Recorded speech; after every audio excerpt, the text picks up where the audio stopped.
You didn't cheat, but you're still a traitor. Oh man, juicy relationship drama, and I am here for it.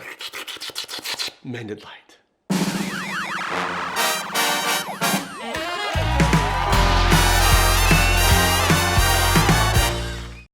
Oh my gosh, you guys, I'm a therapist, and today I am therapizing Olivia Rodrigo and her song Traitor. I want to talk about dating relationships. I want to talk about cheating and infidelity and just react to this really hell of a song. It's a banger and a heartbreaker. And actually, I don't think it is a banger. I don't know what I'm saying. I'm old. But we're going to watch this song. Here we go. Bangers have like more beat and stuff, right? Isn't that what makes it a banger? Not just that it's good, because it's obviously good. Is she jumping on a trampoline? What is she jumping on? She's really bouncy for someone whose heart's broken. She's like if Tigger were sad. Like if Tigger got cheated on. Brown guilty eyes and little white lies. Yeah, I played dumb, but I always knew. Oh man. I played dumb, but I always knew. Almost everybody who is cheated on is simultaneously blindsided and kind of knew something was going on. Especially the longer things are going on. There are changes in your partner, there's shifts in how they talk to you. They usually try to act like nothing's changed and they try and be all sweet and everything, but something feels off. And sometimes that's intuition. And sometimes that's your brain picking up on cues subconsciously that consciously it may not be seeing. Other times it's pretty overt and you know that you're seeing the red flags. And then other times you're just suspicious because you're paranoid or you're insecure. So how to know which is which? I will answer that as we go. But I always knew that line hits. That you talked to her, maybe did even worse. I kept quiet so I could keep you. Ouch. And ain't it funny how you ran to her the second that we called it quits? And ain't it funny how you said you were friends? It's not funny. Now it sure as hell don't look like it. Okay. Emotional infidelity can happen before any sort of physical infidelity. Infidelity is when a need is being met outside of the relationship that should be reserved only for the relationship. And this can take different forms in different relationships. The fact is, in monogamous relationships, you have a more standard, like we're only going to kiss one another and be sexually involved with one another. But it can also be that someone else is my emotional confidant beyond what I have with you. Right? They are replacing you. I mean, obviously, Alicia and I are in a happy, healthy, monogamous relationship. We have other friends, we have family members, we have people we talk to. But the moment that somebody else is my confidant instead of you, we've got a problem. And this is also true in polyamorous relationships. The boundaries are a little different, but it's still about rules. It's still about here's what we've agreed to. It's still about trust and trespassing that trust. So she's singing about how this other woman, for him, was a confidant and a friend. You talk to her maybe worse. And how quickly he ran to her as soon as they called it quits. I mean, the fact is, this guy or woman, if it's a lesbian relationship, this other person was never all in. They always had something on the side so that if this doesn't work, I can have that. And that speaks to an insecurity. I'm not okay to be alone. And so I need to have them lined up so if one doesn't work, I can be in another. And what that means is that people are a commodity for me. They are a resource to be used up. I burn through one, I move on to the next one. And that is selfish. And that's not what a relationship is. That's a transaction. If they've been talking to this other woman, why are they doing that instead of talking to her? Right? If they've been connecting with this other woman, why are they doing that instead of connecting with her? If they've been physical with this other woman, why are they doing that instead of with their partner? And there are lots of gray areas and there's lots of reasons why.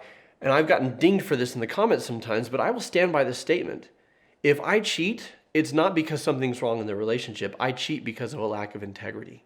Because the fact is, no matter what is going on, now I may be lonely. I may feel rejected. I may feel hurt or walked on. But I don't need to betray a promise I made. No matter what's going on with the other person, I'm responsible for me. And I can end this relationship before I move on. Now, she's saying he did that, maybe. He doesn't know if he cheated or not. But he ended this relationship and then he moved on to the next one. And if that's the case, and she's talking about how fast he transitioned, we're looking at a situation where, again, he's thinking about himself. And if you're in a relationship with somebody, it's called a relationship, not a one-ship, right? This is not just I'm looking out for me. If you're looking out for me, go ahead and look out for yourself. You have no business being in a relationship with somebody else, because being in a relationship is looking out for their needs, looking out for their wants, and vice versa. And he didn't do that.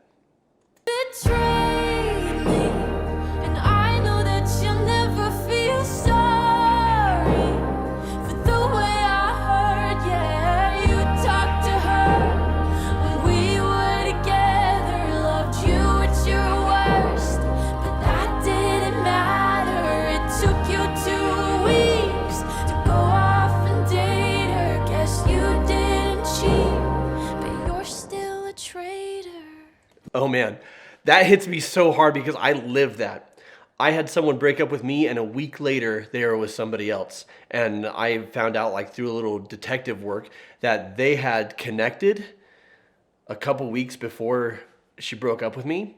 And in my eyes, that was traitor, right?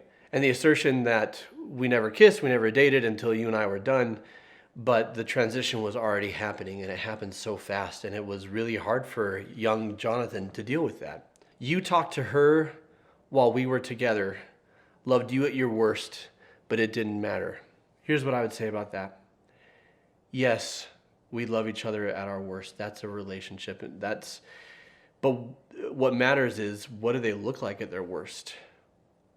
Are they stepping out?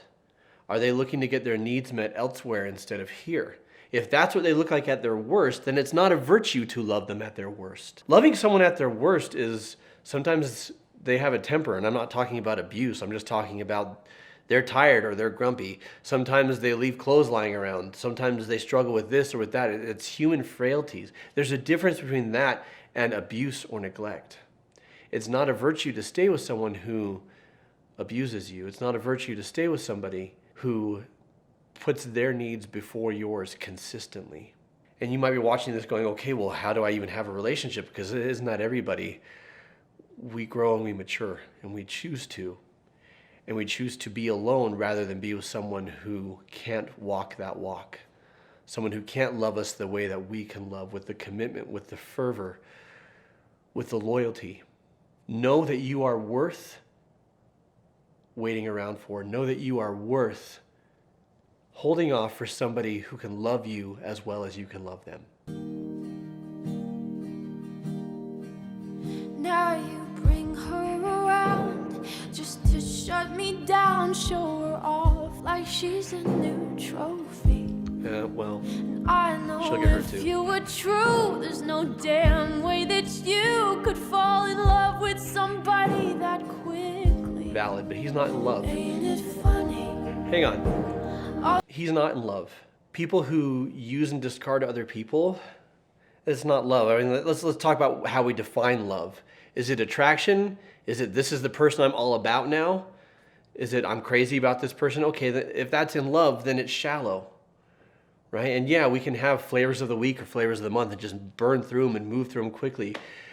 But to me, actual in love and loving someone is not just a feeling of attraction or infatuation. This guy she's singing about wouldn't know in love if it kicked him in the balls. Because in love is selfless and sacrificing and loyal and true. He wasn't true to her. He wasn't in love with her. He's not in love with this other person either. Also, I'm digging the video itself. It's like they're reliving all their dates, like all these places, the arcade, the aquarium. He's avoiding all the questions he used to avoid. Wait, what was that lyric? I'm going to rewind it. All the twisted games, all the questions you used to yeah. avoid. Ain't it funny? Remember I brought her up and you told me I was paranoid. I love it when she's singing. She's actually great. I don't know if she's just feeling it but this is what great acting is. Great acting is feeling. It's tapping into an emotion. It's not just faking. You can see she's actually feeling this pain as she's singing it. She's reliving something here. And she says, I brought her up and you told me that I was paranoid. Okay, so that's gaslighting. For those of you who aren't aware of what gaslighting is getting someone to question their own sanity or their own perspective so that you can control them. And generally, it's setting yourself up to be the source of information that they can rely upon. It's a form of manipulation that is an awful, awful thing to do. And the thing about gaslighting, it's a way to cover our tracks. And it is incredibly selfish. And I'll tell you this all day long, I'll beat this drum. Healthy relationships are built on selflessness, not selfishness. And this guy's a selfish bastard. And I don't blame her for needing to get this out through song. And I don't blame her for entering into this relationship. The fact is, like, we all just get into relationships using the best judgment we have, using what the person is presenting themselves as, and we make these calls. But I will say, as hard as this is for her to go through, and you, if you're going through a situation like this, she's better off without him, because this person doesn't understand, this guy doesn't understand how to love the way she needs to be loved.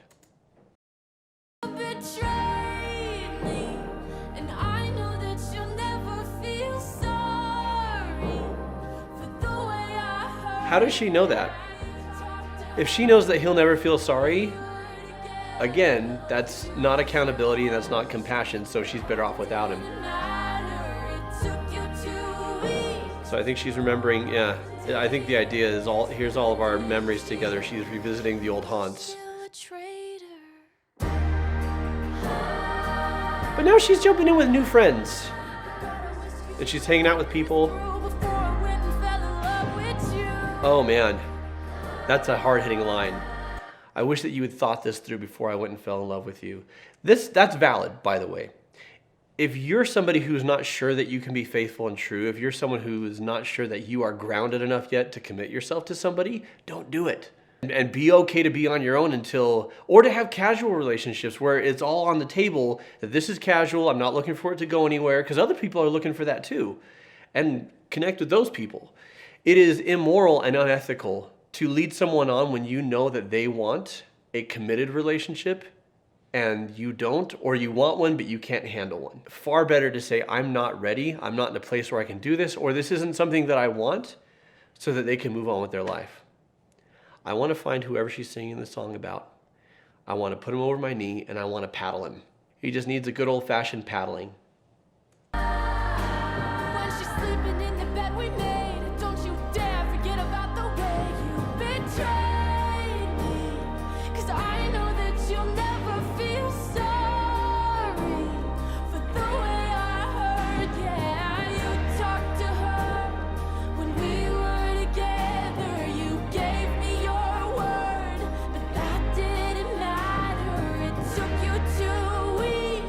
Oh man.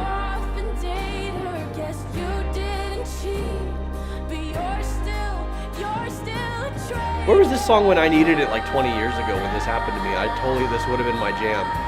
I would have been eating Haagen-Dazs in the car and just like crying into my ice cream. Sweet and salty flavor because of the tears. Was she going into the Twilight Zone now? I don't understand this part. This is very much like Twilight Zone at this part right here.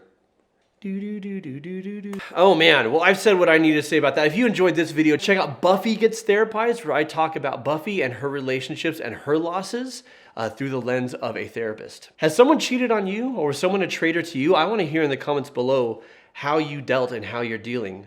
Do you have something from pop culture that you would like me to react to or therapize? Let me know in the comments below. I'll try and get around to it. If you need help getting through a breakup or heartbreak, schedule a 15-minute complimentary discovery call with a therapist on my team. Link is in the description. As always, like, subscribe, click the bell so you always get notified of our new videos. I'm Jonathan Decker. This has been Gets Therapized, and I'll see you next time.